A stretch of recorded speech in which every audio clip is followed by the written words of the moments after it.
ఎంత కేంద్ర ప్రభుత్వం నుంచి సహకారాన్ని పొందాలని మేము చేస్తున్న ప్రయత్నాలు ఏవి, ఇది తెలంగాణ ప్రజల చేతగానితనం కాదు, ఇది తెలంగాణ ప్రజల యొక్క మంచితనం. అందుకే సవరించిన బడ్జెట్లోనైనా నిర్మలా సీతారామన్ గారికి అవకాశం ఉంది.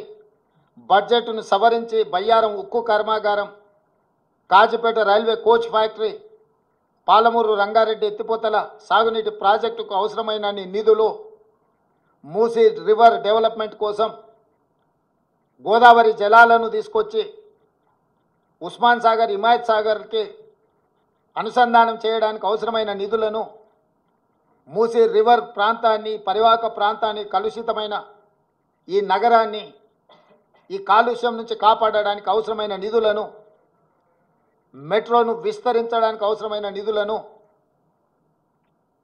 ఫార్మా రంగంలో ఫార్మా విలేజ్లను ఏవైతే నిర్మించాలనుకుంటున్నామో దానికి సంబంధించిన ఇన్ఫ్రాస్ట్రక్చర్ కోసం అవసరమైన నిధులను సవరించిన బడ్జెట్లో పెట్టి వ్యవహరిస్తున్న విధానాన్ని మార్చుకొని కక్షలు వివక్షలు పక్కన పెట్టి తెలంగాణ రాష్ట్ర అభివృద్ధికి సహకరించాలి. అట్లా కాకుండా వ్యవహరిస్తే భారతీయ జనతా పార్టీకి తెలంగాణ రాష్ట్రంలో నూకలు చెల్లినట్టే. ఉపన్యాసాలు ఇవ్వడం కాదు కిషన్ రెడ్డి గారు, ఢిల్లీ నుంచి ఏం నిధులు తెచ్చినావు ప్రజలకు జవాబు చెప్పు. మీ చేతగానితనం, మీ బలహీనత, మీ మౌనము, మీ బానిస మనస్తత్వము తెలంగాణకు తీరని అన్యాయం చేస్తుంది.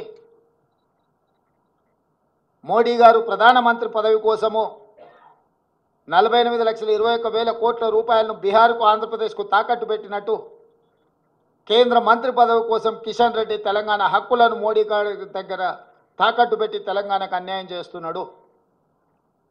అందుకే రేపటి జరగబోయే శాసనసభ సమావేశాలలో ప్రశ్నోత్తరాల సమయం పూర్తి అయిన వెంటనే మా లెజిస్లేటివ్ అఫైర్స్ మినిస్టర్ మిత్రుడు శ్రీధర్ బాబు గారికి నేను సూచన చేస్తున్నా, ఈ వివక్షను, ఈ కక్షాపూరితమైన వ్యవహారాన్ని తిరస్కరిస్తూ తెలంగాణ హక్కులను కాపాడడానికి శాసనసభలో చర్చించి తీర్మానం చేసి